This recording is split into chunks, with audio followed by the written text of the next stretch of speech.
สร้างสำเร็จไปเป็นที่เรียบร้อยแล้วในวันที่6มิถุนายน68ที่ผ่านมานี่เองและที่สำคัญพี่น้องเพิ่นยังมีแผนที่จะเปิดใช้งานอย่างเป็นทางการแล้วในวันที่19ธันวาคม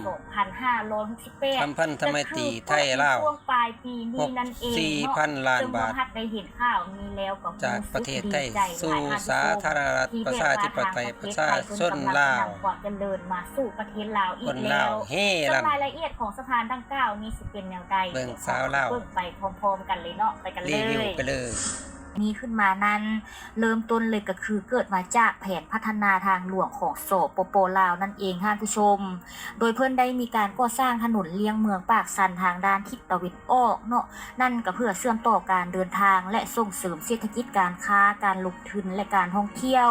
โดยเฉพาะเลยก็คือการเชื่อมต่อระหว่างจังหวัดบึงกาฬกับแขวงบริคำไซ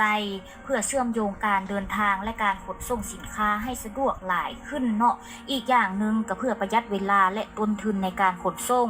จากเดิมที่ใช้อยู่ในปัจจุบันนี้ก็คือต้องใช้แพคณะคมนาคมระหว่าง2ประเทศให้ดียิ่งขึ้นต่อมาเมื่อเดือนธันวาคมปีพ.ศ. 2563เนาะเพิ่นจึงได้มีการลงนามข้อตกลงการก่อสร้างหลังจากนั้นเพิ่นก็ได้มีพิธีวางศิลาฤกษ์โดยนายกรัฐมนตรีของทั้งสองฝ่ายเมื่อวันที่28ตุลาคมปีพ.ศ.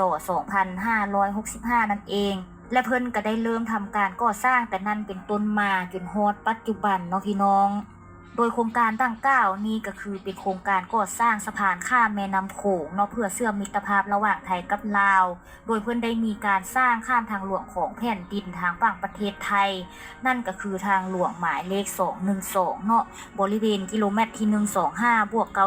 125+925หมู่2บ้านดอนยมตำบลไคศรีอำเภอเมืองบึงกาฬจังหวัดบึงกาฬข้ามแม่น้ำโขงและเชื่อมต่อไปยังทางหลวงหมายเลขที่13เนาะที่บ้านกล้วยเมืองปากสันแขวงบริคำไซซึ่งเพิ่นก็ได้แยกออกเป็นค่าก่อสร้างถนนนั้นอยู่ที่890ล้านบาทแบ่งเป็นทางฝั่งไทยจ่าย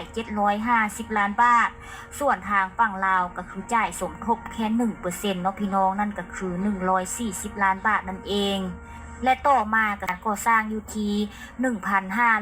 1,510 ล้านบาทแบ่งเป็นทางฝั่งไทยจ่าย860ล้านบาทและทางฝั่งลาวจ่ายสมทบ650ล้านบาทและต่อมาอีกนอกก็คือเป็นงานก่อสร้างอาคารสำนักงานด้าน